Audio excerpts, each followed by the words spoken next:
everybody has survived the earthquake this morning. Um, I did not even know we had one.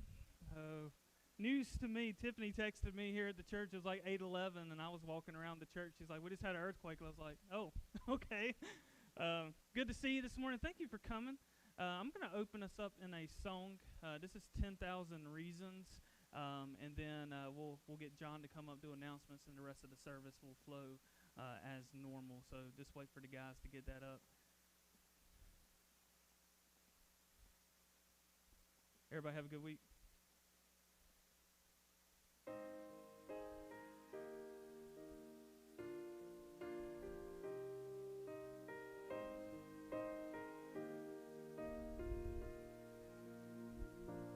Bless the Lord, oh my soul, oh my soul, worship His holy name, sing like never before, oh my soul, I'll worship Your holy name. If you know it, you can sing it. The sun comes up, it's a new day dawning. It's time to sing your song again. Whatever may pass,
y'all sounding pretty good this morning. Good job.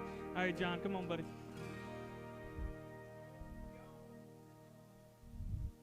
I don't get it. Y'all get so excited over announcements.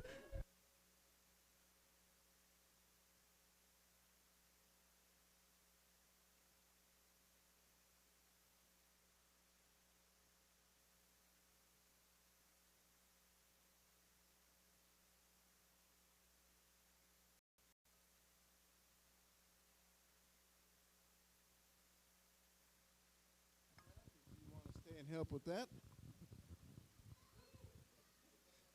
And Men's Bible Study is going to be Wednesday on Zoom. We've been having a pretty good time. We've been discussing what it is to be a man. And last week we talked about being protectors. And this week we're going to be talking about being providers. So we got a lot of interesting things going on. We get some good discussions going on. And I think it's worthwhile. Get on the Zoom.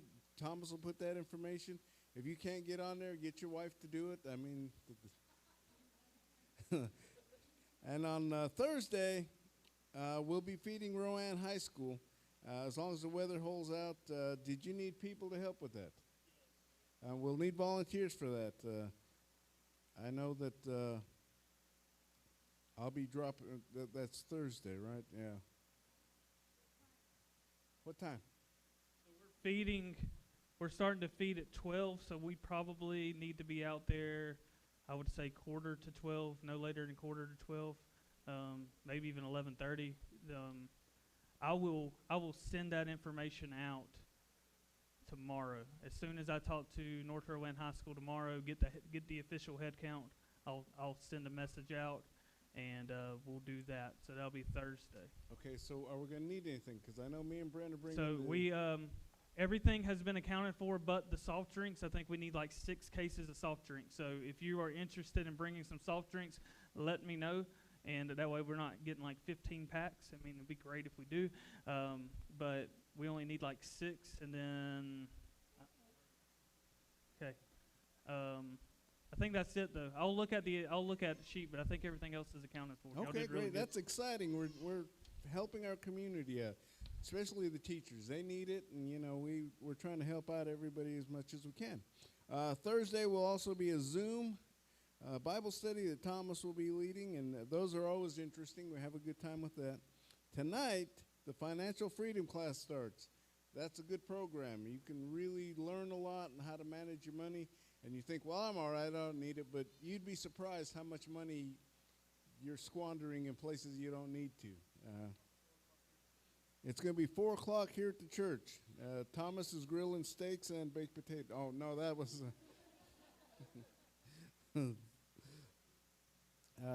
the T-shirt order has been placed, so in about 2 weeks we'll get those. If you haven't paid for them, please do so.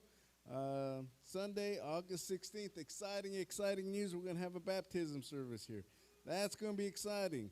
Yeah, if you want to be baptized, you want to be, rededicated, you just too hot and want to get wet, talk to Thomas and he'll fix you up. So let's remember those things. So here we go. If I can get my singers on stage. While they're coming up, so the finance class today at 4 o'clock, don't forget that if you're interested. You didn't have to sign up for that. Also on the T-shirts, we ordered extra, so if you did not sign up, we're going to have plenty of extra. That way we don't have to reorder. And so you just see me when they come in. We got plenty coming in, so that'll be that. Everybody knows this first song. Y'all stand with us. This is Amazing Grace.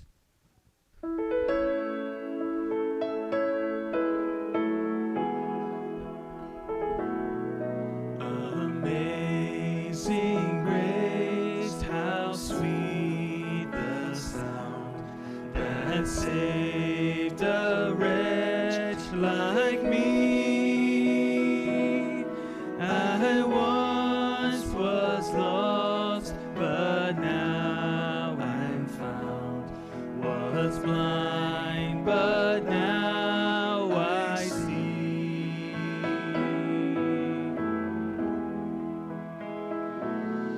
'Twas grace that taught my heart to fear, and grace my fears relieved.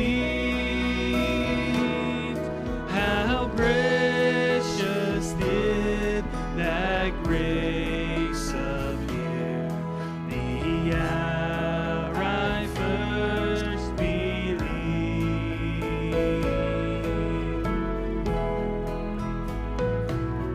Through many dangers, toils, and snares, I have already come. 'Tis grace hath brought me safe thus far, and grace will lead me home.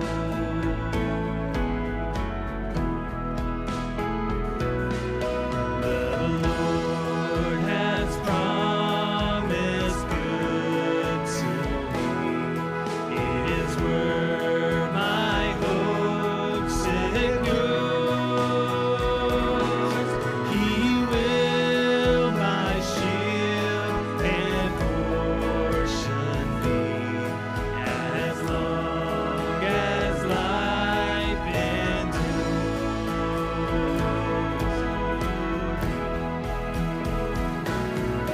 When we've been there 10,000 years, bright shining as the sun,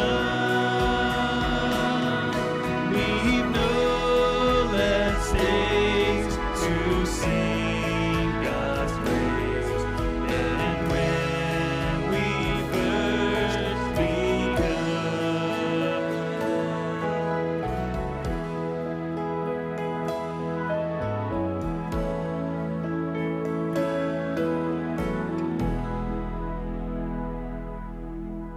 Please stand, and the second song is What a Beautiful Name, and after this song I vow to never do it again. No, I'm just kidding. We practiced really hard on this one.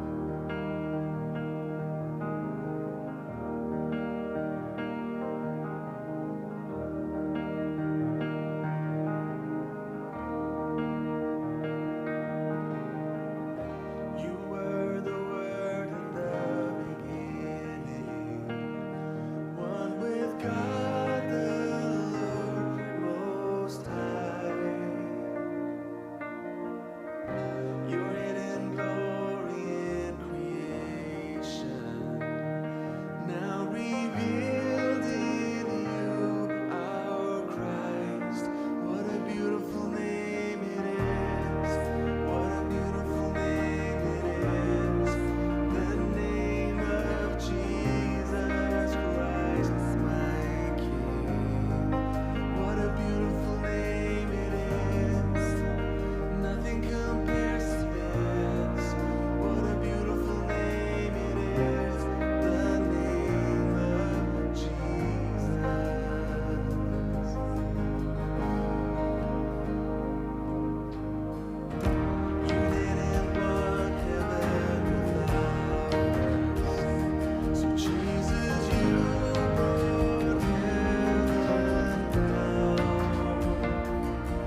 right, you may be seated. Woo.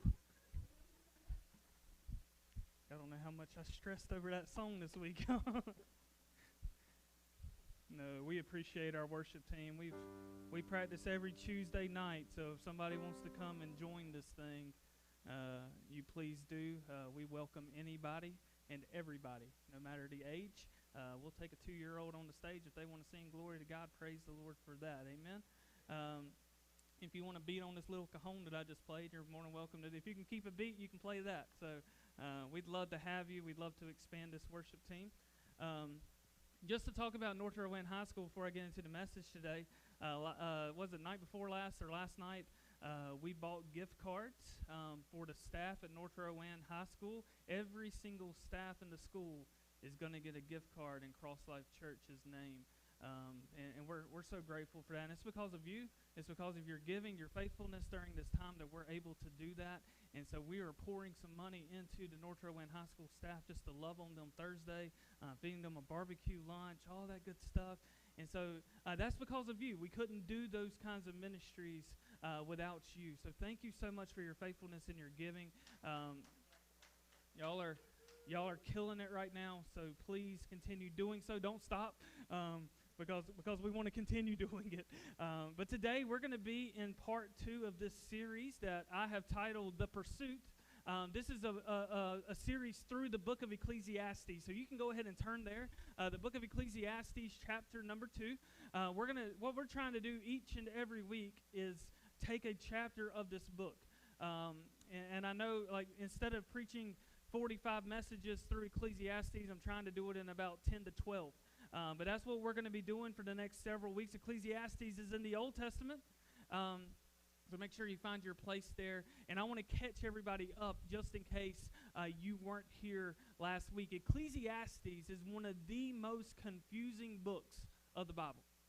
Hey, let's not get depressed now that I said that. It's one of the most confusing books, one of the most profound books of the Bible, though. But it's also, at the same time, wrote by King Solomon, who was one of the greatest kings that was ever in the Bible. Many would say the greatest king of Israel. Solomon was the one who put the sacrificial system in when you see that throughout the Old Testament. So you can thank King Solomon for all the sacrificial system stuff. He was king for over 40 years.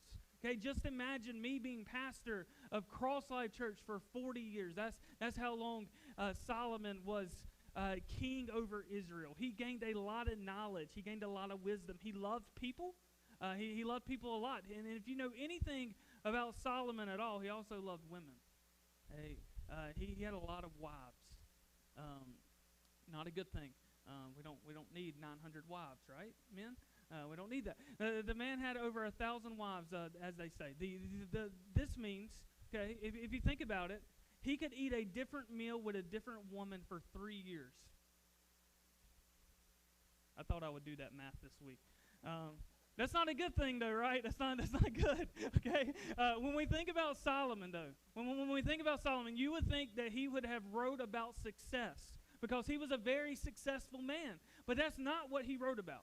It's not at all what he wrote about. He wrote a book about all of the things he had done wrong throughout his life. He did this because he had experienced the hardships while having everything that was looking good on the outside that a man could ever dream of. So anything that you can dream of having, think that Solomon could have it in a snap of a finger. And that's exactly where we pick up today in chapter 2 of Ecclesiastes, one of the most important books, or one of the most important chapters of this whole entire book. Solomon had a lot of possessions, more than any of us could ever imagine. If we think about it, okay, the average American family, if you were to go move out of your house, you know what it would take for you to move? A U-Haul truck. And it's one of the most depressing things in the world, isn't it? When you're able to put your whole entire house inside a U-Haul truck. Me and Tiffany, when we moved to Salisbury, we thought we had a lot of stuff. And we got one of these big Penske trucks, and we're like, oh, we're going to need 2 of those bad boys. No. We were able to put everything in a truck. Solomon needed boatloads of things. Hey, that's all the stuff that he owned. Any need this guy had was quickly done because people were all the time helping Solomon without question. In this book, Solomon is reminding us of the things that we won't leave us in want. Okay? It leaves us in a lot of greed, a lot of things that we don't necessarily need. And Solomon says, all is vanity, as we talked about last week, meaning nothing. Do I have any mathematicians in here? Anybody love math? I don't love math. When I went to 10th and 11th grade, I started to despise math. When you start seeing equations that are as long as your notebook paper, that's a problem to me. Hey, I don't know about y'all. Hey, there's a reason why I'm not a good woodworker or anything like that, John. It's because I can't do those kinds of math, but simple math I can. Oh, like you give me 2 1/4 and 2 1/4, I know what that is. You start putting 3/8 and 7/10 and all that, and me having to simplify things, it gets difficult. But algebra 2, hey, algebra 2 was like my kryptonite in school. When I hit algebra 2 and hit 11th grade and started having to go through chemistry at the same time, Thomas struggled. Hey, everybody loves math until you hit those 2 classes. And then you find out if you really love math or not. Hey, now I'm starting to love math more as I get older. But as just think about this, okay? Think about it. We love statistics. I love statistics. I love sharing statistics with you. Well, think of chapter 2 of Ecclesiastes this morning. Think of this chapter as the plus sign in the equation portion to Ecclesiastes. We need this chapter in order to understand the rest. So I want to give us our first point this morning, and then we're going to dive into some scripture. The first point, the first truth that I see in this passage is we all want to have pleasure in this life. We all want to have pleasure. Look at chapter 2, verses 1 through 3. Ecclesiastes chapter 2, verses 1 through 3. This is what Solomon says. I said in my heart, come now, I will test you with mirth. Therefore enjoy pleasure, but surely this also was vanity. I said of laughter, madness, and of mirth. What does it accomplish? I searched in my heart how to gratify my flesh with wine, while guiding my heart with wisdom, and how to lay hold on folly, till I might see what was good for the sons of men to do under heaven all the days of their life. You know, we all want to have pleasure in life, right? Now, is there anybody here not like to have fun? Anybody? We all like to have fun, right? Like, why does life always have to be negative, you know? Like we all want to have that bright spot. We want to stay away from the negative things that maybe doesn't bring us the pleasure. Okay? We tend to look for joy. We tend to look for pleasure, satisfaction in all of the wrong areas, though. Did you know that? Did you know that we look for things in the wrong areas? Think about the story of Adam and Eve in the very beginning. Okay? All was perfect in the book of Genesis, was it not? Hey, and then those 2 creatures came to the world and messed everything up. Hey, but put yourself in their shoes. Okay? Just for a moment, say, I'm in Adam and Eve's shoes, and see if it was what you would have wanted in life. Because, man, Satan just put it in front of them. Like, here it is. Here's a tree that is going to bring you all kinds of life. Here's something that not even God can comprehend, is kind of what he said. He was giving it to them on a silver platter. They had everything they could have ever wanted, though. Hey, they had a perfect life.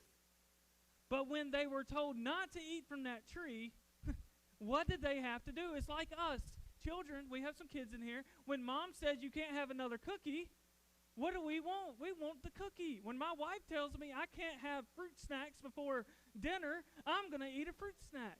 Okay? That's just me. We want things. They had to go eat it because it was the next best thing.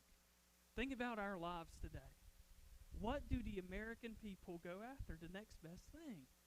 There is a reason why they allow us to lease cars in the United States. You know why? Because every 3 years, somebody's going to want a new car. So here, you lease this. You can get it for as little as $199 a month. Pay that for $199 a month for 3 years, and we'll give you another one. Just keep it under the 15,000 miles you got to keep it under every year? Yeah, like, there's a reason that every single year, Apple and Samsung and all of these businesses are putting out the next best thing. Because they know people want it, and it brings them pleasure. I saw a commercial this week, and I don't really care to have it. I've got a PlayStation already. It doesn't get used, but the PS5. Okay, I remember when the PS1 came out. Like, I wanted that thing. PS2, I wanted that thing. PS3, it took me 3 years because I had to pay for it myself, but I got it. PS4, I got it. But I can just imagine kids today, they see the next best thing, right? And it brings us pleasure. Like, it's going to be top of the line. Like, we think the graphics on the PS4 is good. The PS5 is going to come out and beat it all. It's that kind of thing. They wanted it. Solomon says this, people, I have set my heart to everything I could to find pleasure. And let me be honest with you, I found it, but this is where I'm at today. The road you're walking down right now, yep, I tried it. I tried it. I've been there. I've done that. The day that you just experienced, yep, I've had that kind of day. I've had the good days. I've had the bad days. The moment you messed up, yep, I've messed up a lot. I've messed up a whole lot. I've sought after all of the pleasure. It felt so good when doing it too. But if there's anything in this world that brings you pleasure, go ahead, because I put a check mark beside it, because I have already been there, is what Solomon is saying. He pursued after pleasure, and now he has learned all of that pursuing has led to the wrong thing. Over and over and over, it's led to the wrong thing. He says it's dangerous out there. It's dangerous in the world out there, isn't it? The world can mess us up. You can get a credit card for everything now. You want a loan more, just put it on the credit card, right? Like, that's how it goes. And we seek after those things because we know, hey, I can make a payment.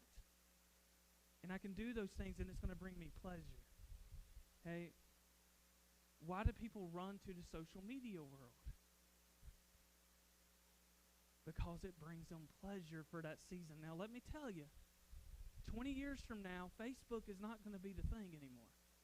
Let's get ready. Anybody remember MySpace? Anybody have a MySpace? Anybody had one? Yeah, like, that was the best thing out there. And now you don't hear of it. Twitter used to, like, overtake the world, and now it's kind of taken back a little bit. It's starting to get back up there. Starting to let you live stream and those kind of things on it now. They're making a run for it. Hey, Facebook, eventually, 10 to 15 years down the road, I see it fizzling out. And something else is going to come up.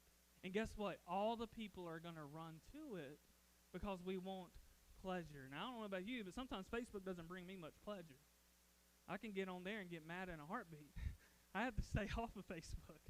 You know, who or what is the center of your pleasure? Can I get an amen on this? That the only pathway to pleasure is found in Jesus Christ alone. That's it. I know that we know that's here sitting in church. Okay, but do we remember it when we wake up on Monday morning and we're heading to work? Do we remember it when we're heading to the grocery store? Do we remember it when we're maybe pumping the gasoline? Do we remember it when we get to that card reader and it doesn't want to take our card? Because it says that the chip has to be, it's not activated or whatever. That's what's going on with our card right now. All of these things. Hey, do we remember that Jesus is the center of it all? Hey, he's actually the center of it all. He was the center before you were born. He was the center before I was born. He was the center before anything of this world could have ever imagined, because God was already there. And we've got choices to make. There's a lot of things in this world that can bring promise, though. Okay, I want to give you some encouragement today. There's some things that can bring promise and pleasure and satisfaction. But can I be bold enough to say that the majority of these things that say they are pleasure, that says there's satisfaction that comes with it, they're lies. They're lies. God has provided all that is ever needed when he finished the work on the cross with his son Jesus and when he died for us. No, he's the highest priority. How high on the priority list is Christ in your life today? Is he the first thing you wake about when you wake up? First thing you think about when you lay down? Is he the first thing you think about when you sit down to eat a meal? Is he the first thing you thought about when you married your spouse? Think about it. He's the highest priority. I'm nothing without Christ. We're nothing as a church without Christ. We're a building. We get so distracted at times, and this goes back to our last series, that we miss our purpose. We miss the master plan. Now, I've heard some of you talk throughout the last couple of weeks, and you're still thinking about the master plan. Like something bad happens in your life, and you're like, oh, the master plan. This is the master plan. Tiffany's had it tough the last couple of weeks, but I looked at her and I said, Tiff, it's the master plan. I'm going to figure it out. Master plan. And when we start living our life that way, it makes it a little easier when a disappointment comes, right? It's hard, though. Disappointment comes, and I'm one of those. I get down on myself in a heartbeat. Okay? When disappointment comes, Thomas is the first one that's crushed. I'm disappointed already in the baseball season for the Nationals. They're terrible. Okay? Disappointment comes. But it's how we handle our disappointment is what's going to make us a couple of months down the road. We've got to find it. We've got to find a plan.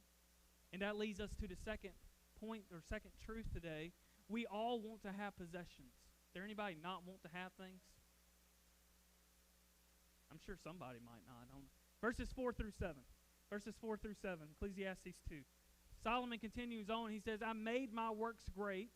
I built myself houses and planted myself vineyards. I made myself gardens, orchards, and I planted all kinds of fruit trees in them. I made myself water pools for which to water the growing trees of the grove. I acquired male and female servants and had servants born in the house. Yes, I had greater possessions of herds and flocks than all who were in Jerusalem before me. I also gathered for myself silver and gold and the special treasures of kings and of the provinces. I acquired male and female singers, the delights of the sons of men, and musical instruments of all kinds. What Solomon is doing here, he's naming all of the things off that he owns. Everything imaginable that the man has. This is what Solomon's saying. Like, look, when I look out from my porch, I can see as far as I can see, and I own it all. I own everything. This is my kingdom, is what Solomon was saying. But he's realized his kingdom wasn't really worth it. He's built up all of these things. He's done all of these great things, and it's got him nowhere other than writing this book in this moment, saying, look, listen to me, it's not all that it's cracked up to be. So if we dig a little deeper, hey, and we read 1 Kings, I encourage you to go read 1 Kings if you want to find out some things about Solomon. We'll read the story of him. He possessed so much. He was rich. He never saw the silver things because he owned all the gold things. His bed was probably made of gold. His house, his walls were probably gold. Everything that he had was gold. Don't even mention the word silver around Solomon. His eating utensils, probably gold. Can we be honest with each other, though? There's a part of our life where we desire to go after those things too, if we're honest. All you have to do is turn on the TV and go to HGTV. Anybody watched House Hunters before? Y'all don't lose me now. Y'all watched House Hunters before? All right, so this is the story on House Hunters. All you got to do is turn that on for 5 to 10 minutes. It won't take much of your time. If you haven't watched that show, go do it. Here's an example. Hello, I'm Todd. Okay, and I'm a school teacher, and this is my wife Jill. She's a stay-at-home mom, and we're looking for a 5-bedroom house, and our budget is $890,000. That's the stories, isn't it? Like, how did they afford these things? Were they left a good will or something? Like, do they realize the taxes that are going to come with that thing? And why do they need a 6,500 square foot house for 2 people in a little chihuahua? Think about it. No, seriously though, we seek after things that others have because we live a life in want. Next time you don't think you live a life in want, go through your week and write down every time you say the word want. You'll quit the first day. I promise. We go to the store, we want things, right? Like, don't take me grocery shopping. My bill is going to go up $50 a week because there's things that I want. If Tiffany goes, we're under budget. Hey, you take me to a new car lot, even if we're just looking just for the sake of the fun, Thomas is going to want it. You take me to a sporting goods store and look at baseball bats. Thomas doesn't play baseball anymore, but that baseball bat looks really good. I want it. I'm going to have a son one day. He'll come up and play with it. That's my thinking. Golf clubs. There used to be golf clubs. Anytime we went somewhere, look at that nice, shiny golf club. We want things. I want TV back right now, but I'm not doing it. How much is our wants greater than the need? Hey, Solomon's writing chapter 2 here, and he's saying, look, as I look out, anything that my feet touches, anything that my eyes can see, I have right in front of me. Lots and lots of things. No matter what number we put on it, in Solomon's eyes at that time, it was never good enough. We always tend to want more. But let me throw out some more numbers to you. This will make you feel good. Okay, if you think you're doing bad as an American today, I hope this encourages you a little bit. Okay, this is coming from the average American family, right off a website that has tons of data. The average American owes $8,000 in credit card debt, while the average family has $16,000 in credit card debt. Average family. Hopefully you're doing better, a little better than that. The average American, hey, I feel this a little bit. The average American, $18,000 in student loan debt, while the average family owes $33,000 in student loan debt. The average home loan debt in America is over $200,000. And you put all three of those things together, the American people, the average American family is forking out over $2,700 a month just on those three items. You can believe that, right? I found out what buying a home was all about. Those numbers are scary. And I think about it, Solomon's saying, look, I own it all. Okay, I have all this stuff, and one day, I'm going to be debt-free from student loan. What's it going to get me? Not much, right? One day, I'm going to have paid off credit. Well, right now we have our credit cards paid off. Praise the Lord for that. But what did it get me when I paid it off? Nothing other than a piece of plastic in my pocket. I own nothing. All of the things that I was paying on, I now own, but I own nothing. Hey, the house. Don't even look at the amortization schedule on your house. It'll make you sick. Don't look at it. Don't even do it. Don't go home and look at it.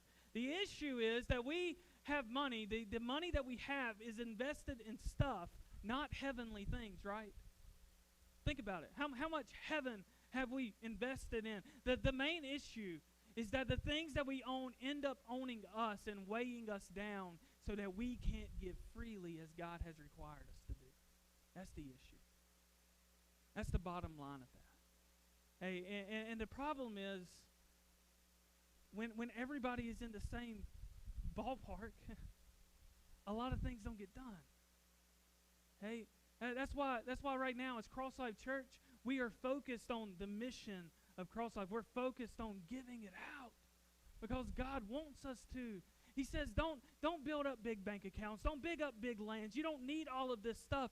Focus on me and go where I have led you to go. And at the end of the day, there's going to be churches planted. There's going to be things done. There's going to be schools that are done upside down because Cross Life Church has given willingly and hasn't done it selfishly. That's what it's about. Hey, I want to see today where Cross Life Church of Spencer was able to go plant 10 campuses somewhere else because we decided we would invest in heavenly things. It's great to invest in things. We invested in something this week and it helped the worship team a lot. We put a TV on the back of the wall so we could see the lyrics. You know, but what did it get us other than a TV on the wall? Hey, it helps. Okay, it helps us in the situation, but we want to focus on the heavenly things. And we hope, because of that TV and being in the worship, it's going to point people to a heavenly direction. Right? Like, let's think in that process. The third truth this morning, we all want to have influence. We all want to have influence. Verses 8 and 9. I also gathered for myself silver and gold and the special treasures of kings and other provinces. I acquired male and female singers, the delights of the sons of the men, and musical instruments of all kinds. So I became great and excelled more than all who were before me in Jerusalem. Also my wisdom remained with me. The generation coming up today. Hey, we talk about the generation coming up today a lot, but the generation coming up today says, look, I would rather be famous than rich. And they're smart when they say that. Think about it. Because they desire to have influence, and most likely, if they have influence, guess what? They're going to be rich. Our generation. Is that my generation, y'all?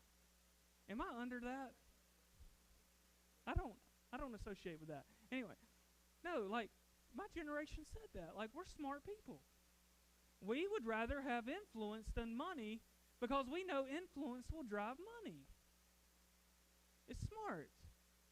You know, when we think about influence, though, we want to be known. We want to have influence. Solomon had all of the influence that he could have ever wanted. His name meant something. But your name can mean something soon, too. You know, just because your name means something doesn't mean that you're going to be empty. Okay? There's many people in this world that have everything they want, and inside they are completely miserable. Don't compare your life to someone else's. Please do not. Hey, it's like Christmas lights. Okay, somebody puts the Christmas lights up. Me and Patrick had a little competition last Christmas. He'd put something up, and then 2 days later, I'd put something up. He'd put something up, and then I'd put something up. You know, we desire to have those things, right? We desire to be the best lit up house on the block. I don't know.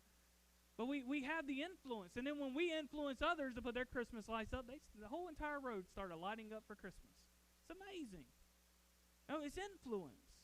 But let's realize today that as people, we cannot please people and also please God at the same time. It's almost impossible. I wish we could, because it would make ministry so much easier. It'd make the pastoring so much easier. And all of our wants lead us to more want. All the bank accounts that we have could be full of money and still hate life. That's what Solomon was saying. Solomon says he hated life. He says, I've pursued after all of these things, all of these wrong things. And now everything that I own and all of the pleasure that I had in it was absolutely meaningless. Your life today, though, and those that are listening online format with YouTube and Facebook, inside today, your life is so much worth it. It's worth it. That morning that you wake up and you think that your life isn't worth it, give me a call. I want to talk to you. I want to help you. Don't live life on your own. You've got people here that love you. You've got people here that want to comfort you and care for you. If you wake up one morning like, I just need to call the pastor, please do. I'm here. Sometimes I wait for my phone to ring so I can talk to somebody. And that leads us to our last truth this morning. And I love this. Jesus is the only want that truly satisfies. He's the only thing in life that can truly satisfy us. Hey, we can search for all of the things, and we can do Google searches, and we can find out all the statistics and say, well, I'm under the American average threshold, and I'm doing good. I'm doing good with what I've got, and I don't plan to ever go above and beyond that. And we can make ourselves feel really good. And we can feel satisfied in that. But if we don't have Jesus, if we don't have Jesus in our heart, then we'll never truly be satisfied. We can run after all the things that the world has to offer. We can have all of the nicest things. We can have the best car that's out there. We can have the best cell phone that's out. And in the end, it gets us nothing. You can't take it with you. All that we can take with us is other believers. And here at Cross Life, that's what we believe. We believe in raising other people up and seeing people give their life to the Lord, seeing Christ turn lives around, adding another to the team, and so that when it's all said and done, the team goes to heaven together. I remember coaching a baseball team one year and had a kid. He's like, I don't care if we lost. I'm like, you might not care, but ask the other guys, see if they care.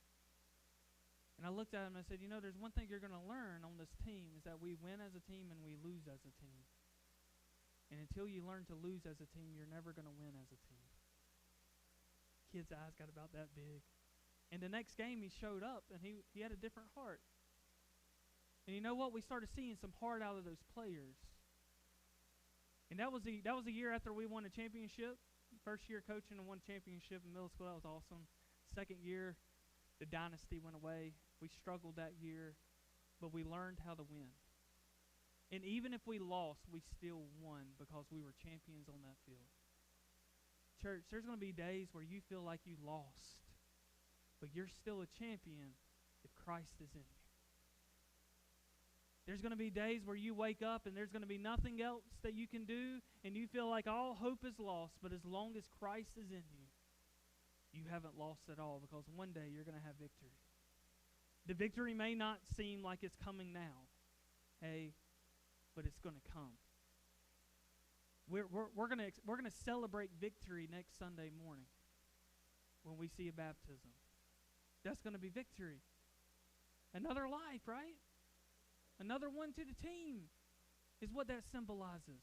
I pray we have some more that are ready to step up there to the plate. What about you, though? What is it in your life right now that you are seeking to bring satisfaction? Are we looking to bring satisfaction to us, or are we looking to bring satisfaction to Christ? Do you know Him today? Has there been a time, has there been a place that you've given your life to the Lord? If not, then this is your time. There should be a slide that plays music. If not, Mike, I'm just going to get you to come up here and strum. Sorry, I forgot to tell you.